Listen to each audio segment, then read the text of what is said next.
Now we have to start our next topic, importance of decoding. बच्चे light of करो.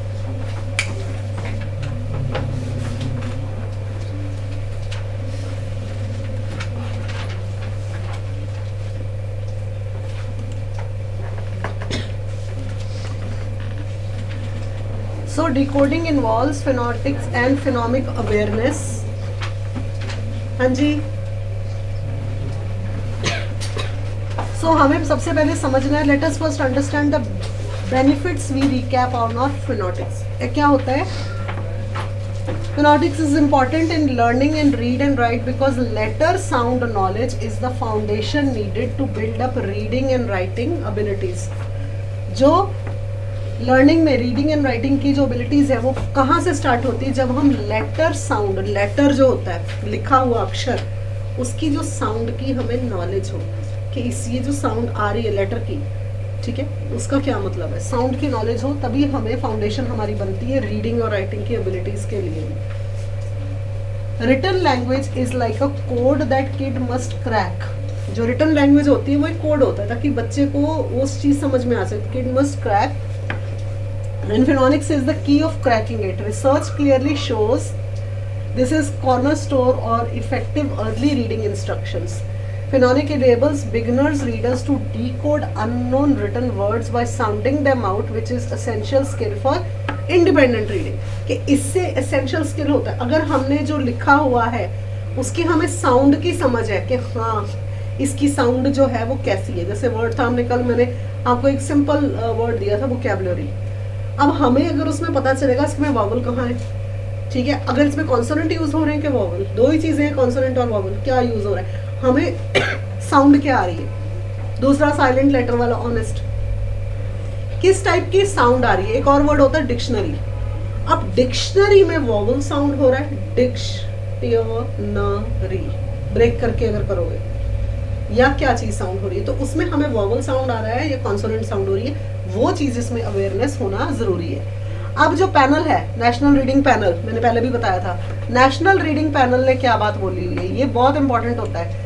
National reading panel explains the goal of phonemic instruction as providing students with knowledge and ability to use the alphabet to make progress in learning. कि हमने alphabet की usage कैसे करनी है, हमारी उसी से प्रोग्रेस होती है. Learning to read, write and comprehend, ये सबसे जरूरी पॉइंट होता है कि रीड, राइट एंड कॉम्प्रीहेंड, कि हम कॉम्प्रीहेंड भी कर सके. तभी करोगे जैसे अगर हमने वर्ड अगर बोला है, जैसे मैंने आपको वर्ड्स दिए, डिक्शनरी, वोकैबुलरी, ठीक है, अब उसको ब्रेक करके वोकैबुलरी, डिक्टाइनरी, अब उसमें हमें क्या क्या साउंड आ रही है, ठीक है. दूसरा silent letter, vowel, sorry honest, ठीक है. तो हमें साउंड्स कैसे आ रही है, तभी अगर हमें साउंड का पता चलेगा, एबिलिटी हमें मिलेगी, हमें अल्फाबेट की पहचान होगी कि अल्फाबेट से कैसी साउंड आती है, तभी हमारी जो है एबिलिटी बढ़ेगी रीड करने की, राइट करने की, और उसे कॉम्प्रीहेंड करने की, उसे समझने की, और उसे अपने वर्ड्स में बताने की. phonemic instructions help the learner to decode words. अगर हमें इन साउंड्स की पहचान हो, कभी भी आप देखो आपके छोटे भाई बहन जो है नर्सरी केजी, उनकी जरा नर्सरी केजी की बुक्स खोल के देखो, मोस्टली साउंड एक्सप्रेशन ही सिखाते हैं, क्योंकि बच्चे को सबसे पहले साउंड का पता हो, उसको अक्षर का पहचान हो, तभी वो क्यों ABCD से स्टार्ट होता है, क्यों नहीं हम उसको BAMS से स्टार्ट करते, क्योंकि अगर बच्चे को अक्षर की पहचान होगी तभी वो आगे चल के रीड, राइट और कॉम्प्रीहेंड कर सकेगा. आप उसी चीज से एग्जाम्पल ले लो. सबके ने अपने छोटे बहन भाई को देखे है ना, नर्सरी केजी वाले, जिनके भी पास हैं, इवन आस पड़ोस में, ठीक है, तो उनको सबसे पहले आप क्या सिखाते हो, ये अपनी बुक्स में से पढ़ाते हो कि उनको अक्षर की पहचान सिखाते हो. ABCD से स्टार्ट होता है ना, ठीक है. तो जब तक अक्षर की पहचान नहीं होगी तब तक वो ना रीड कर सकते ना राइट कर सकते हैं, तो कॉम्प्रीहेंड तो क्या ही करेंगे, ठीक है. Next is fluency. सबसे पहली चीज है फ्लुएंसी होती क्या है, ये डिफाइंड होती है as the ability to read and comprehend. हमने जो पढ़ा है हम उसको समझा सके, अपने वर्ड्स में डिकोड कर सके, अपने वर्ड्स में समझा सके, या अपने वर्ड्स में हम उसको बोल सके. So that is comprehension, comprehend करना. फ्लुएंसी इसी तरह से रिलेट होती है.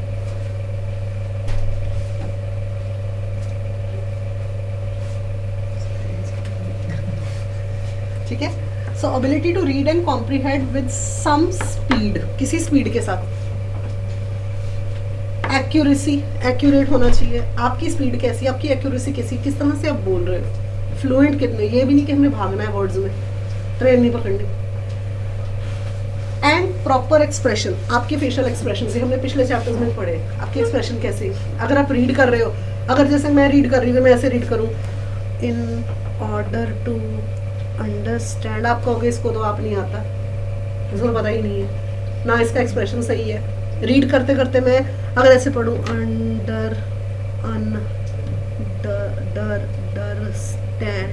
दैट मीन्स कि मुझे अक्षर जोड़ आता ही नहीं है। I don't know how to comprehend between the letters, I don't know how to comprehend the things, मेरे को पढ़ने में एबिलिटी नहीं है, ठीक है। एक्सप्रेस तो मैंने क्या ही करना।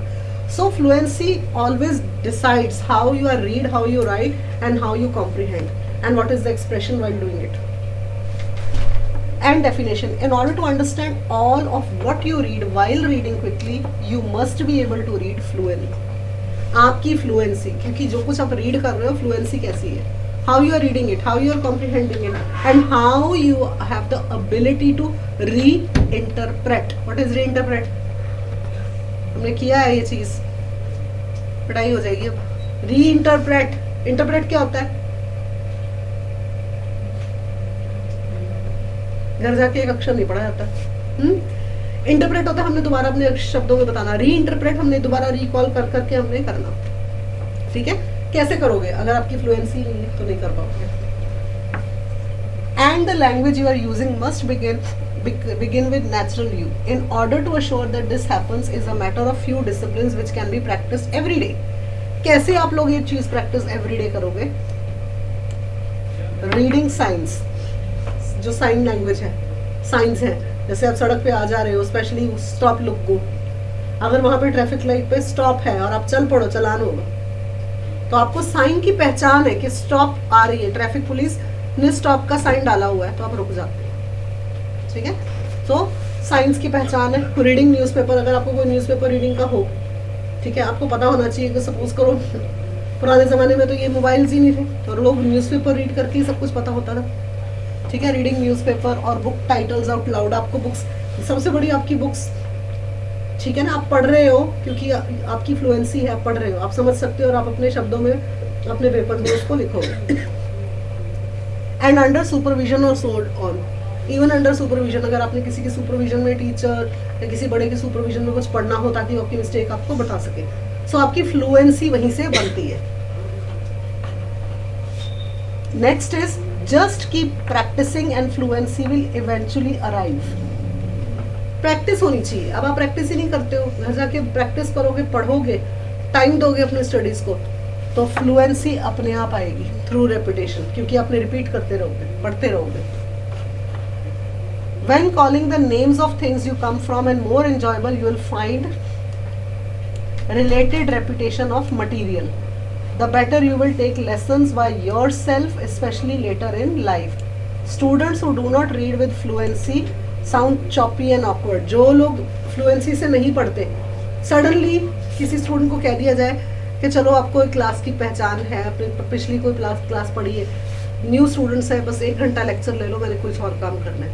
अब जो स्टूडेंट्स फ्लुएंट हैं, अगर मैं 2-4 को बोलूँ ना चलिए आके कर लोगे, ठीक है, पर जिनकी अगर फ्लुएंसी ना हुई तो आप तो आके इधर घबराओगे, बिकॉज सबसे बड़ी ऑकवर्डनेस और घबराहट क्या होती है, फेसिंग पीपल, दूसरों को फेस कैसे किया जाए, यहीं पे सारी घबराहट, यहाँ पे सब कुछ है भरा पड़ा है, यहाँ पे मटेरियल, पर जब दूसरों को फेस करके बोलना पड़ता है वहाँ पे आके घबराहट होती है, जो कि नहीं होनी चाहिए, तो नेचुरल चीज़ है।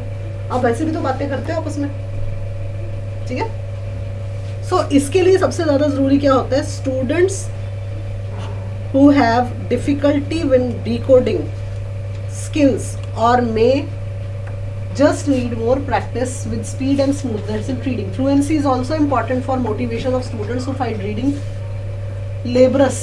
कई स्टूडेंट्स को तो रीडिंग ही बड़ी लेबरस लगती है। व्हाट इज लेबरस, ये बताओ, ये वर्ड भी आप पहले कर चुके हो। लेबर क्या होती है, काम, इंटेड होना, ये वो। तो कई स्टूडेंट्स को तो रीडिंग ही लेबरस लगती है, हाय बोझ ही पड़ गया हम पे, ये क्या कह दिया करने को, जैसे 200 क्विंटल ईंटें सर पे रख दी हो वैसा लगता है कई स्टूडेंट्स को। तो ऐसा कभी भी नहीं होना चाहिए। You should be able to do this like this, फटाफट फटाफट करो आप, ठीक है। Fluency is also important motivation. Students who find reading laborious tend not want to read. जिनको लेबरस लगती है वो हमेशा करते हैं, बहाने ढूंढते हैं कि हमें पढ़ना ना पड़े, रीड ना करना पड़े.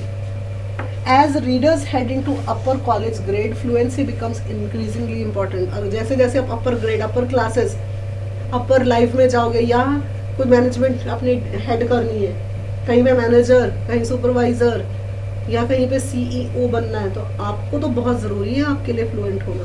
How you will be able to, मेरे सामने 50 का 100 बच्चा बैठा हो मैं आराम से बात कर लूँगी. I won't be feeling timid और शाय. ठीक है, तो ये होती है क्वालिटी, होती है कि हाँ, कि हमारे में क्वालिटी है कि हम लोग किसी के सामने भी बात कर सकें. आप लोग भी इस चीज़ की प्रैक्टिस किया करो. यहाँ खड़ के यहाँ बोलो, डायस है, डायस पे खड़ के बोलो. करवाएंगे हम स्पीकिंग वाले स्टूडेंट्स को, डायस लगा लगा के करा करेंगे, क्या बोलो. सो व्हेन आपके बीच में क्या होगा, पहले दिन आपको हेजिटेशन, दूसरे दिन तीसरे दिन आप नेचुरल फ्लो में हो जाओ. The volume of reading required in college university years escalates dramatically. Students whose reading is slow or labored will have trouble meeting reading and demand the grading. अब जिनमें हेजिटेशन की प्रॉब्लम है वो आगे चल के भी प्रॉब्लम की फेस करते रहेंगे, स्कूल, कॉलेज, यूनिवर्सिटी और उसके बाद काम. वाई, मैंने नहीं आगे होना, तू हो. This thing is never appreciated by the company's head. आप आगे हो, वाई, जो अपनी बात करनी खुद करो. वाई वो तू आगे हो. It's nonsense. Now what are the problems associated with fluency? कई स्टूडेंट्स को होती है कि एक्सप्रेस करते हैं, उनकी फ्रस्ट्रेशन हो जाती है. Students will usually express their frustration and difficulties in general way with statements like I hate reading, मुझे नहीं पसंद जी रीडिंग करनी. उसमें उनकी फ्रस्ट्रेशन दिखती है. ठीक है, उसके अलावा दिस इज स्टूपिड, नो जी नो, मेरे से नहीं पढ़ा जाता है, तो बड़ा स्टूपिड काम है, मैं नहीं कर सकती. This could how the students might describe how fluency difficult, कैसे I just seem to get stuck when I try to read a lot of words in this chapter. ये उनकी खामी हो जाती है कि मैं तो स्टक हो जाती, पढ़ते पढ़ते मुझे नहीं पता लगता क्या पढ़ना है, मेरे को रुकावट महसूस होती है, मुझे घबराहट होती है, मेरे से नहीं पढ़ा जाता. ये उनकी फ्रस्ट्रेशन है. It takes me so long to read something. बहुत टाइम लगता है जी एक चैप्टर पढ़ने में, मुझसे नहीं होता. ये भी फ्रस्ट्रेशन है. You know how to read words but seem to take a long time. कई बार आप लोगों को वर्ड्स पता होते हैं पर बहुत टाइम लगता है पढ़ने में, क्योंकि आपके अंदर हेजिटेशन होती है, दूसरा हंस पड़ेगा. ये बहुत नर्वसनेस, इसमें से नर्वसनेस शो होती है. क्यों दूसरा हंस पड़ेगा? वो बहुत बड़ा आइंस्टाइन है, बिल गेट्स है, वो क्यों हंसेगा? सेम है आपकी तरह. ठीक है. You read a book with no expression. कई बार आप कोई बुक पढ़ते हो, कोई एक्सप्रेशन फेस पे नहीं होता, ऐसे से पढ़ते हो. आपकी एक्सप्रेशंस बहुत मैटर करती है. Whenever you are reading, whenever you are speaking, if you want to become a good orator, good public speaker, आपकी एक्सप्रेशन ही है जिसने सारा काम बनाना है और जिसने सारा काम बिगाड़ना है. ठीक है. अगर आपकी ऐसे देखकर यूं होकर पढ़ोगे, nobody will be interested. You stumble a lot and lose your place when reading something aloud. आप स्टम्बल करते हो, पढ़ते पढ़ते अटकते हो. You read aloud very slowly. Nervousness, घबराहट क्या होती है? स्लो पढ़ना, ताकि पता ही ना लगे क्या पढ़ा है, क्योंकि वो वर्ड ही नहीं आता. You move your mouth when reading silently. Subvocalization. What is subvocalization? धीरे धीरे अपने मुंह को हिलाना, फिर नीचे को देखना, जमीन में ही आंखें गड़ा लेना, पता नहीं वहाँ क्या है, वहाँ बुक पढ़ी है नहीं. ऐसे ही करते हैं कई बच्चे. Your result on word correct per minute. मैंने word per minute भी आपको सिखाया था ना formula. Assessments are below grade level और targeted benchmark. Target benchmark होता है जो मोस्टली जो PDP टीचर्स होते हैं वो रखते हैं. मैंने एक रखा हुआ है बेंचमार्क. मैं देख लेती हूँ, असेस कर लेती हूँ वर्ड पर मिनट, तभी मेरी निगाह घड़ी के ऊपर होती है. वर्ड पर मिनट देखूँ बच्चा कितनी फास्ट पढ़ता है. बेंचमार्क मतलब कि टारगेट असेस्ड होता है कि 1 मिनट में बच्चे ने कितने वर्ड्स बोले. बेंचमार्क होगा जैसे मेरे हिसाब से तो 150-200 वर्ड आराम से बोल सकते हो पर मिनट. मैं तो उसी को बेंचमार्क बना के चलती हूँ, 80 नहीं मैं रखती, 100-150. Highest level. आइल्स की लैंग्वेज में 9 band, not less than that. You have difficulty and grow frustrated when reading aloud either because of speed or accuracy। कई बार आप फ्रस्ट्रेशन होते हैं पढ़ने में, या रीज़न क्या होता है? Speed and accuracy. स्पीड नहीं ठीक, एक्यूरेटली नहीं आप बोल रहे हैं, सामने वाला हंस पड़ेगा, वो क्या सोचेगा, वो मुझे देख के हंस रही है, वो मुझे देख के, अरे वो जो हंस बोल रहा है ना उसको बोलो अच्छा तू हंस रहा है ना, आ जा, उसे ही खींच लो, चल ले पकड़ बुक, तू मुझे सिखा। फिर देखो उसकी कैसे ही करके वो चुप होता है। तो हंसने से पहले वो भी आप सोचें, ठीक है, कि हाँ वो तो हंस रहा है, उसी को खींच लो कि तू पढ़ के दिखा दे, मैं सामने बैठता, चल हो जा शुरू, 2 मिनट में वो भी सेट हो जाएगा। ऐसे किया तो जो आप पर हंसे। You do not read aloud with expression, that is you do not change your tone where appropriate। जहाँ पे टोन चेंज करने की जरूरत आप चेंज ही नहीं करते हो, आप एक ही टोन में पढ़ते हो, that's wrong. Change your tone, ये नहीं कि सीखना शुरू कर दो, पर जहाँ पे जिस एक्सप्रेशन की जरूरत है, जहाँ पे जिस टोन की जरूरत है, उस टोन के हिसाब से, उस एक्सप्रेशन के हिसाब से अपनी वॉइस को ट्रेन करो। वॉइस मॉड्यूलेशन आपको मैंने पहले भी बोला था, वो करो। You do not chunk words into meaningful units। What is chunking of words? Speaking skills वाले चैप्टर में बताया था। हाँ जी, वर्ड चंक क्या होता है? पीसेस, वेरी गुड, ठीक है ना। तो जो वर्ड का चंक है उनको मीनिंगफुल में ब्रेकआउट ही नहीं करते हो कि इसका क्या मतलब निकल रहा है। When reading you do not pause at meaningful breaks। जहाँ पे पॉज की जरूरत है पॉज नहीं लेते, बिना सांस लिए बोले जाना रीड करे जाना, वो भी गलत है। विद इन अ सेंटेंस और पैराग्राफ, किसी सेंटेंस और पैराग्राफ में अगर ब्रेक की जरूरत है, पॉज की जरूरत है, तो no, take it. Now how you have to improve your fluency in reading. Track the words with your finger as a parent और teacher reads a passage aloud. अगर जैसे आप कोई, आपका पेरेंट या टीचर आपको कोई चैप्टर पढ़ के बता रहा है, तो अपने आप भी फिंगर से ट्रेस रखो, या कीप अ पेंसिल, पेंसिल के बैक वाले हिस्से से उसको ट्रेस करते रहो। देन रीड इट, उसके बाद उसको आप खुद पढ़ के देखो। हैव अ पेरेंट और teacher read aloud to you.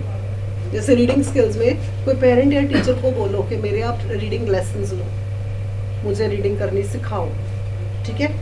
Tell somebody who can help you, वो रीड करे, आप उसके पीछे बोलो, तो जो आपकी मिस्टेक होगी वो आपको बताएंगे, और आप जैसे वो रीड कर रहे हैं आप उसी को कॉपी करोगे पहली बार। तो read your favourite book, poem over and over again. अपनी फेवरेट बुक्स या पोएम्स पढ़ो, ठीक है। Practice getting smoother and reading with expression.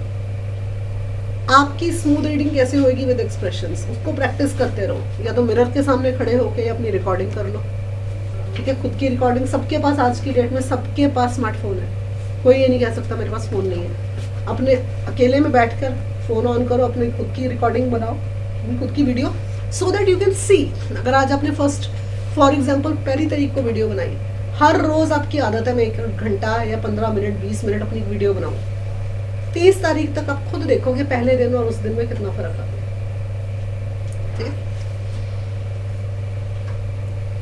3 techniques can be used very frequently with a variety of text to help maintain and develop student reading fluency: choral reading, close reading and partner reading। choral reading क्या होती है? गाकर practice कर लो, coral कर लो, खुद ही थोड़ा सा गा के प्रैक्टिस कर लो, ठीक है। क्लोज रीडिंग, सब कुछ बंद करके अपने आप ही क्लोजली खुद की रीडिंग, या पार्टनर, कोई पार्टनर पेरेंट हो, टीचर हो, उनके सामने रीडिंग करो। All of these procedures can be used with reader at any grade, with small or large group, or with fiction content heavy notification material। या कोई heavy notification material हो, कोई fiction हो, कोई story हो, novel हो, ये कोई भी कर सकता है। 2 additional techniques can also be considered for use: readers, theatre and poetry reading। या तो कोई theatre reading करो या कोई poem, poetry की reading करो। For choral reading, the teacher and student read aloud together following the teacher's pace, so students get the benefit of model when they are practice reading around. Choral reading means student और teacher इकट्ठे practice भी कर सकते हैं, so that जो student है वो teacher को इमिटेट करे, उसकी नकल करे, और जैसे जैसे टीचर से सीख सीख के करोगे आपकी रीडिंग प्रैक्टिस भी अच्छी बन जाएगी.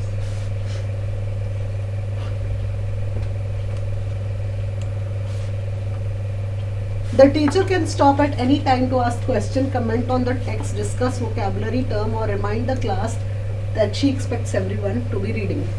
टीचर कभी भी बीच में रोक के क्वेश्चन पूछ सकते हैं कि हाँ जी अब आप करके बताओ क्या पता लगा, क्या समझ आई, ताकि आपकी रीडिंग की प्रैक्टिस साथ साथ चलती रहे. If choral reading is used with heterogeneous group, it is possible that lowest performing students may have difficulty keeping up one with the moderate space. अगर हेट्रोजेनस ग्रुप हो, 100-200 बच्चों का ग्रुप हो, तब कोरल रीडिंग हो रही है, तो जो बेचारे बिल्कुल ही लो वर्ड लेवल रीडिंग बच्चे करते हैं तो उनको मुश्किल होगी पेस बना के रखने की. However, they can follow along, participating when they can, and still hear the text being read aloud with good pacing and phrasing. तब भी वो अपनी पेस बना के रख सकते हैं. How they will keep in touch with the pace? They will see to it कि कैसे वो बोल रहे हैं, बाकी बोल रहे हैं, उनकी पेस कैसे है, किस तरह के उनके वर्ड्स हैं, और फिर हम पेस बना के रखें, साथ साथ हम उनके बोले. सुन तो सकते हैं. In choral reading is used with heterogeneously grouped students. It is possible that choral reading works best if the teacher directs all students regardless of age or ability level to use marker or finger for following along the text as they read.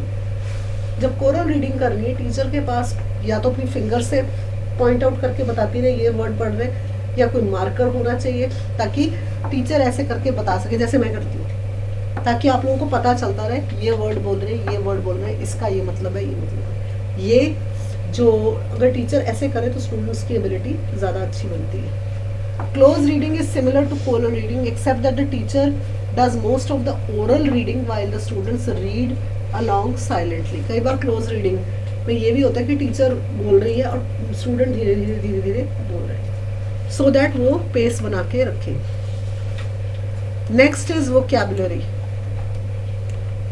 Vocabulary क्या होती है? Refer to words we must understand or communicate effectively. Educators often consider 4 types of vocabulary. कौन कौन सी होती है? Listening, speaking, reading and writing.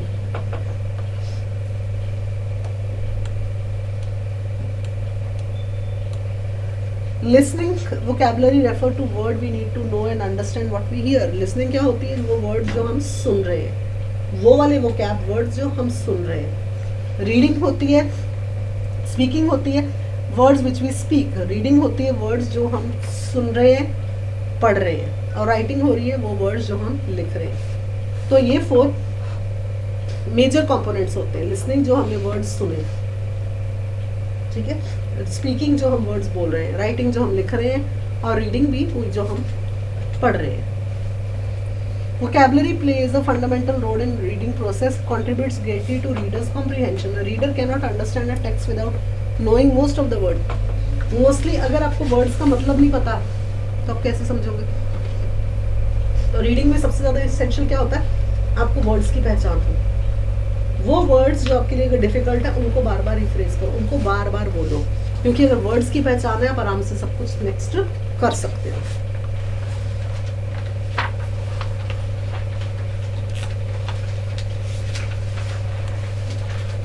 अब एक होती है indirect vocabulary learning. Students learn the meaning of most words indirectly through everyday experience with oral and written language. Students learn word meaning indirectly in the following ways. Indirectly हर रोज आपके सामने पता नहीं कितने वर्ड्स बोले जाते हैं. अब इनडायरेक्टली और डायरेक्टली 2 तरह की वोकैबुलरी होती है. इनडायरेक्ट वोकैबुलरी वो होती है जो आप रोज सुनते हो, नए वर्ड सीखते हो, कोई आपको स्पेशली खड़ा करके नहीं बोल रहा. और वो कहाँ होती है? They engage daily in oral language. Orally आप सबसे बात कर रहे हो, जिससे जो बात कोई नया वर्ड आपको सीखने को मिलता है. They listen to adults, read to them. अगर कोई आपका अडल्ट है, कोई बड़ा है, आपको उसे रीड करके बता रहे, कोई भी होली बुक रीड करके बता रहे हो, या फिर किसी भी तरह का लिटरेचर आपको रीड करके बता रहे हो, तो उनकी बात जो सुन रहे हो वो भी आपकी वोकैब बन रही है. They read extensively on their own, या अपने आप पढ़ रहे हैं. So all this is indirect. Now direct क्या होती है? कुछ तरह की वोकैबुलरी डायरेक्टली सिखाई जाती है और वो एक्सपीरियंस के साथ होती है. Direct instruction of vocabulary is relevant to given text rather than better reading comprehension. अब डायरेक्ट इंस्ट्रक्शन क्या होती है? वो वाले वर्ड्स होते हैं, कोई स्पेसिफिक वर्ड्स जो आपके लिए इंपॉर्टेंट है. कौन से वर्ड्स होंगे? जो आपके टेक्स्ट मटेरियल से रिलेटेड होंगे, या जैसे हम कीवर्ड्स भी बोलते हैं कि आपको इनके पता हो कि इस वर्ड का दूसरे और मतलब क्या है. इस वर्ड के अलावा भी, ठीक है, linking words, phrases, synonyms, antonyms, वो क्यों हम कहते हैं, ताकि आपको पता हो. आपकी वोकैबुलरी स्ट्रांग होती है, जैसे हमने यहाँ पे लगा के रखे लिंकिंग वर्ड्स, ताकि आपको पता हो, कनेक्टर्स, ठीक है, ताकि आपको पता हो. वो डायरेक्टली आपको इंस्ट्रक्शन मिलती है. Teaching students more general words, इसमें क्या क्या होते हैं? जनरल वर्ड लर्निंग स्ट्रैटेजीज ये होती है तो आपको जनरली जो वर्ड्स सिखाए जाते हैं, जो जनरली आपको वर्ड्स बताए जाते हैं, ठीक है. कई बार होता है कि स्टूडेंट्स की वोकैबुलरी वीक होती है, तो उनको ज़्यादातर वर्ड्स, कीवर्ड्स क्यों बताए जाते हैं? ताकि उनकी वोकैब स्ट्रांग हो. जैसे कल हमने स्पीकिंग में किया था, ठीक है, अलग अलग वोकैब वर्ड्स दिए थे. क्यों? ताकि आप लोगों को नए वर्ड्स पता चले. इन वर्ड्स को एडअप करके हम एक सर्टेन टॉपिक या पैसेज तैयार करेंगे. Now how to improve your vocabulary. सबसे पहली चीज होती है वर्ड लर्निंग स्ट्रेटजीज. उसको वो हमने कैसे इम्प्रूव करनी है? वर्ड लर्निंग स्ट्रेटजीज में how to use dictionaries and other reference aids to learn word meaning. Dictionary होनी चाहिए, लर्निंग एड होनी चाहिए, वोकैब्स होनी चाहिए. आजकल सबके पास इंटरनेट है, सबके पास गूगल है. आप डिक्शनरी की बुक नहीं रख सकते, गूगल डिक्शनरी आप डाउनलोड कर सकते हो. उसमें कोई भी वर्ड सर्च किया, नहीं मालूम चल रहा है इसका मतलब, सर्च पे डाला, आपको मीनिंग आ जाएगा. 1 या 10 मीनिंग आ जाएंगे उसके, ठीक है. फिर वो आप नोट डाउन कर सकते हो, या कॉपी पेस्ट कर सकते हो, या कहीं पे भी अपनी नोटबुक में नोट डाउन कर सकते हो. उसके अलावा how to use information about word parts to figure out the meaning of word in text. अगर आप कोई टेक्स्ट पढ़ रहे हो, इसका वर्ड का मीनिंग आपको नहीं पता, उसको साइड में अंडरलाइन किया, गूगल खोला, वो वर्ड टाइप किया, मीनिंग निकला, उसको लिख लिया, ताकि आपको पता हो कि इस वर्ड का मीनिंग जो आपकी टेक्स्ट बुक में इसका मतलब क्या है. How to use context clues to determine word meaning. Context के क्लूज, क्लूज क्या होते हैं? वही जो क्यू कार्ड हमने किया होता है कि भी हाँ इसमें हिंट्स क्या क्या है, ठीक है. अब जैसे डिटरमिन वर्ड है, डिटरमिन वर्ड का हमने अगर देखना हो, डिटरमिन इसका मतलब हमने करना है, we have to do it, ठीक है. उसके अलावा वर्ड मीनिंग, मीनिंग का क्या मतलब है? मीनिंग का मतलब ही मीनिंग है, ठीक है ना, कि how we have to understand it, कैसे हमने इसको रिलेट करना है विद अदर वर्ड्स. तो सबसे पहली चीज क्या आती है? Using dictionary and other reference aids. Dictionary, students must learn how to use dictionary, glossaries and thesauruses. Thesauruses तो इतनी मोटी बुक होती है, डिक्शनरी भी होनी चाहिए, थिसॉरस होनी चाहिए. आपको मालूम होना चाहिए अगर हमने किसी वर्ड का मतलब निकालना है, इसका वर्ड का मतलब हम कैसे निकालेंगे. Help to broaden and deeper their knowledge with words, even though these resources can be difficult to use. The most helpful dictionaries include sentence providing clear examples of word meaning in context. जैसे word का हमने जैसे कल किया था, word का meaning भी था और उसकी और एग्जाम्पल भी दिया हुआ था, ताकि पता चल सके कि हमने उस वर्ड को कैसे बनाना है, उसको एग्जाम्पल के तौर पे हमने कैसे समझना है. Next is using word parts. Word part क्या होता है? Word part includes affixes, prefix and suffix. क्या होते हैं? Base word, word root. Base word क्या कि वर्ड कहाँ से स्टार्ट हुआ, इस वर्ड की रूट क्या है हमें मालूम चले. अगर हमें बेस वर्ड पता है, वर्ड की रूट पता है, तभी हम आगे कर सकेंगे. Parts that are fixed are either at the beginning of word, prefix or the ending of word. Beginning of word क्या होता है? प्रीफिक्स. प्री हमेशा होता है बिगिनिंग, ठीक है. प्रीफिक्स वर्ड की starting, and suffix that is ending of the words, के word end कहाँ पर हो रहा है. The word disrespectful have two affixes, a prefix dis and a suffix full. जो word ये है disrespectful, इसके 2 parts हैं. सबसे पहले क्या आ जाएगा? dis, वो क्या है? prefix, and suffix क्या आ जाएगा? full. So base words are words from which many other words are formed. तो base word क्या होता है? मैंने वही आपको बताया था कि बेस वर्ड क्या होते हैं? वो वर्ड होते हैं जिससे और तरह के वर्ड्स भी निकलते हैं. For example, many words can be formed from the base word migrate. ये एक बेस वर्ड है। अब इससे कितने कितने वर्ड्स निकले। बेस क्या है? माइग्रेट। अब हम इससे क्या बोलेंगे? बेस वर्ड से इससे और वर्ड्स बनाओ, तो आप क्या क्या बना दोगे? Migration, migrant, immigration, immigrant, migrating, migrated. So this is a base word, कि हमने एक बेस में वर्ड दे दिया, अब इससे आपने और बनाना है। सो वर्ड रूट, अब वर्ड रूट क्या होता है? Word roots are the words from other language that are the origin of many English words. Word root होता है वर्ड्स फ्रॉम अदर लैंग्वेज, दूसरी लैंग्वेजेस से, that are the origin of many English words, जो कि English words की ओरिजिन बनाते हैं। कई इंग्लिश वर्ड्स हैं, you would be surprise, Sanskrit में से बने कई है। About 60% of all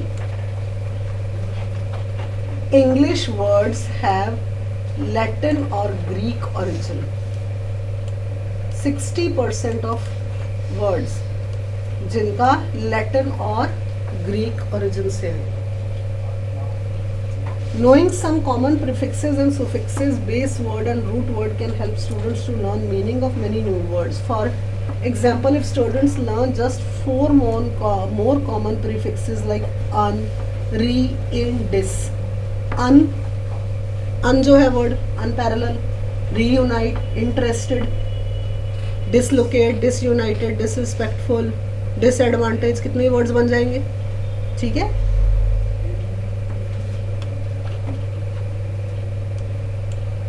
They will have important clues about the meaning of about 2/3 of all. ये आपको क्लू मिल गए, इसमें से आपने बनाने हैं। प्रीफिक्स मिल गए, इसके आगे सुफिक्स लगा के इनमें से और वर्ड्स बनाओ। ठीक है। Of all English words that have prefixes, prefix are relatively easy to learn because they have clear meaning. Prefix थोड़े से easy होते हैं लर्न करने में, क्योंकि उनके मीनिंग्स आपको थोड़े क्लियर होते हैं। For example, un means not and re means again. un का मतलब आपको not समझ में आएगा और re का मतलब again, reunite, redo, दोबारा करो, recycle, ठीक है। They are usually spelled the same way, the word to word, और इनकी स्पेलिंग भी सेम वे होती है। वैसे भी इंग्लिश एक बहुत इजी लैंग्वेज है, जैसी बोली जाती है वैसी लिखी जाती है। इससे ज़्यादा इजी लैंग्वेज कोई दुनिया में है ही, सबसे easy English. They always occur in the beginning of word. Learning suffixes can be more challenging than learning prefixes.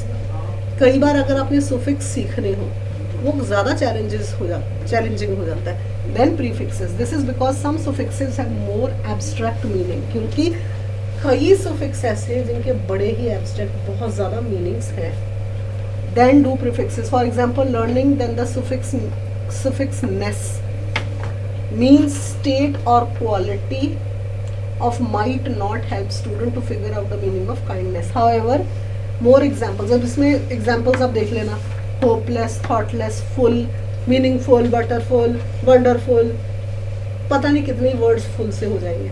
So वो थोड़ा सा easy हो जाता है, बल्कि दूसरे words difficult हो जाते हैं। Next is using context clues. अब आपने कंटेक्स्ट क्लूज कैसे यूज करने हैं? Context clues are hints about meaning of an unknown word. Context clues क्या होते हैं? वो हिंट होते हैं। किस चीज का हिंट होते हैं? ये होते हैं अननोन वर्ड का मीनिंग आपको क्लियर करने के लिए। Provided in words, phrases and sentences that surround the word. उन वर्ड्स के आसपास, अगर जैसे हमने कोई वर्ड लिया, उसके आसपास के हमने क्लियर करना है कि हाँ इसका क्या मतलब निकल रहा है, तो उसके आसपास हमने क्लूज डाले होंगे। ठीक है। Context clues includes definitions. कई बार कंटेक्स्ट क्लूज होते हैं जिसमें डेफिनेशन होती है। रीस्टेटमेंट्स, कोई स्टेटमेंट दिया उसको हमने दोबारा restatement. Examples, example for example, आपने कई बार अपने for example this, for example, उसके आगे एग्जाम्पल्स होती हैं। And description, because students learn most word meaning indirectly from the context. क्योंकि आपकी लर्निंग कहाँ से बनती है? कंटेक्स्ट से। अगर एग्जाम्पल्स देंगे तभी आपको समझ में ज़्यादा आएगा, क्लियर आएगा आपको। अगर हमने एक वर्ड के हमने 5-6 एग्जाम्पल्स हमने दिए तभी आप समझोगे कि हाँ इसका ये मतलब है, इसका ये मतलब है, क्लियर ही तब होगा। It is important that they learn to use context clues effectively. Some contexts give little information about a word meaning. कुछ context ऐसे होते हैं जिनसे बहुत कम information मिलती है word meaning की. An example of unhelpful context is we heard back door open and then recognized beyond footsteps of Uncle Larry. The number of possible meanings of beyond could fit in the construct using heavy, lively, noisy, familiar. ठीक है. अब जैसे ये word है buoyant. buoyant के आगे लिखा है footsteps. एग्जाम्पल आगे ही मिल गया आपको footsteps. अब इसका मतलब हमने जो समझना तो इसका मतलब होगा heavy. कोई भारी कदमों से चल के आएगा, आप किसी के footsteps से ही पता चल जाएगा कि आ रहा है कोई. ठीक है. noisy, familiar, dragging. ठीक है. तो that means buoyant के ये सारे मतलब है. प्लॉडिंग, कई बार आपको दूसरे की चाल से ही पता चल जाता है कौन आ रहा है उसके, क्योंकि कदमों की पहचान से ही पता चल जाता है. ठीक है. Now building up your vocabulary is one of the key thing to further improving your general reading comprehension. आपकी वोकैब जितनी बढ़ेगी, जितनी ज़्यादा बिल्ड करोगे वोकैब, उतनी ही ज़्यादा किस चीज़ में आसानी होगी, कॉम्प्रिहेंशन में. उसके लिए आपको क्या करना होगा, using big and fancy words wrongly might even destroy your reputation. ज़रूरी नहीं होता कि आपने बड़े बड़े कोई फैंसी वर्ड, सपोज करो किसी वर्ड का मतलब नहीं पता, आप वो वर्ड बोल दो तो दूसरे के सामने आपकी रेपुटेशन भी स्पॉइल हो सकती है. इसलिए वही वर्ड्स बोलो जिनका मतलब पता है. और अगर कोई बिग और फैंसी वर्ड है, पहले उसका मतलब ढूंढो, उसका मतलब सर्च करो, जब पता चले तभी वो वर्ड बोलो. ठीक है.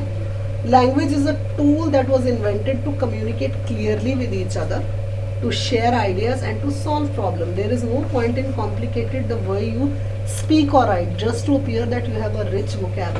कभी भी ये कोशिश, क्योंकि vocab किस लिए बनी है, ताकि हम clear understanding हो, हम समझें, हम जो हम बोल रहे हैं, सुन रहे हैं, पढ़ रहे हैं, लिख रहे हैं, उसका मीनिंग क्लियर हो, इसीलिए लैंग्वेज बनी है. पर हम कई वर्ड्स जो अगर मतलब ही ना पता हम कर लें वो नहीं. कल हमने नए वर्ड्स कितने सीखे, जैसे ब्रॉथ वगैरह सीखे थे ना, अब हमें उसका मतलब पता है तो हम वो कहीं पर भी यूज़ कर सकते हैं. अगर हमें मतलब ही ना पता हो और हम वो वर्ड बोल दें तो अगर दूसरे को पता है तो हंसी का पात्र बन जाओगे. सो बेस्ट इज वो वर्ड्स वो कैब के जिनका आपको पता है. इसलिए मैंने ये बात बोली थी कि language is a tool. Language एक तरह की टूल है जिसने आपको प्रॉब्लम्स को सॉल्व करने के लिए होती है. While reading takes note of new words they appear often, don't just memorize them. Study the context in which they are used deeply. ठीक है. सिर्फ उनको मेमोराइज करने के लिए वर्ड्स मत सीखो, उनको स्टडी करो, उनका मतलब समझो. आपको वर्ड का मतलब पता चलेगा तभी आप कुछ आगे कर सकोगे. When, where and when we can use these. आप ये भी याद रखो कि कहाँ और कब हमने वर्ड्स को यूज़ करना है. ये नहीं कि हम हर रोज़ 10-20 वर्ड्स सीख रहे, कहीं पर भी शुरू हो जाओ वर्ड्स बोलना. हम वोकैबुलरी का कंपटीशन नहीं रखा. ठीक है. So you should be able to know कि मैंने न्यू वर्ड्स अगर सीखे मैंने कब यूज़ करने और कहाँ यूज़ करने. It is necessary to use this new word instead of easier synonym to order to make it clear point. आपको पता होना चाहिए मैंने कब और कहाँ यूज़ करने हैं. सबसे पहले to appear you have a rich vocabulary, सबसे ज़्यादा ज़रूरी आपको होता है, सबसे पहले होता है रीड करना. पढ़ो. जो आपने टेक्स्ट पढ़ा है या इवन आपने टेलीविज़न पे क्यों न्यूज़ देखी है, पढ़ा है, उसको देखो, रीड करो. Then keep notes. एक नोटबुक हमेशा अपने पास रखो, अपने नोट बना के रखो, पेंसिल नोटबुक रखो ताकि आप नोट्स बना सको कि आपने क्या पढ़ा है. Then is right.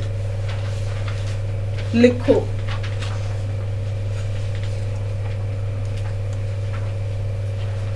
जब आप लिखोगे, प्रैक्टिस करोगे, तभी सब कुछ सॉल्व होगा. अगर अपनी राइटिंग की प्रैक्टिस नहीं की कुछ भी नहीं हो सकता. Next is get interested in new things. कैसे न्यू थिंग्स? कौन कौन सी? Pleasurable activities like puzzles. Do crossword puzzles. Crossword puzzles is available on internet. Dictionary, thesaurus, synonyms, इन चीज़ों को यूज़ करो क्योंकि डिक्शनरी जो होती है वो क्या करती है, provide punctuation guides which help you to pronounce new words properly. उसके अलावा वीकली क्रॉसवर्ड पजल्स. ठीक है. थिसॉरस, ये सब कुछ आपको करने की जरूरत होती है। ये सब कुछ रखो अपने पास, थिसॉरस रखो, डिक्शनरी रखो, क्रॉसवर्ड पजल्स करो, ऑनलाइन भी क्रॉसवर्ड पजल्स होते हैं ताकि आपको न्यू वर्ड्स की पहचान होती रहे।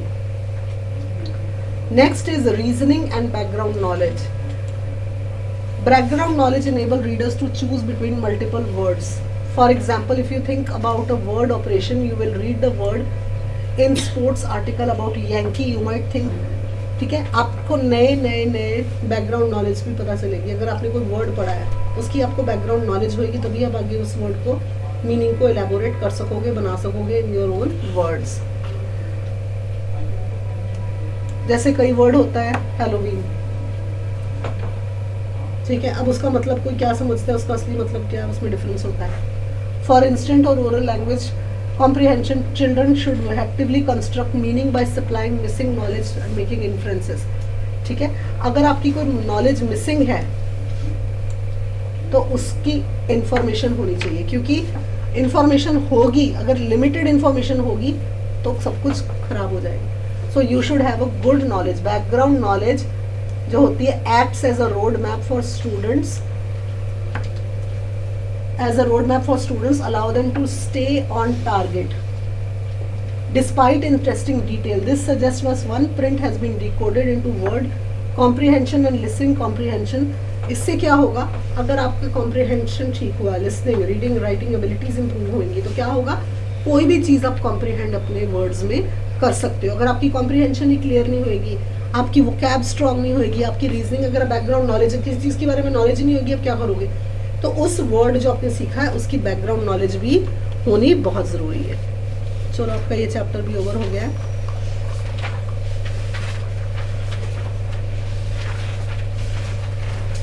आपके आई थिंक सिर्फ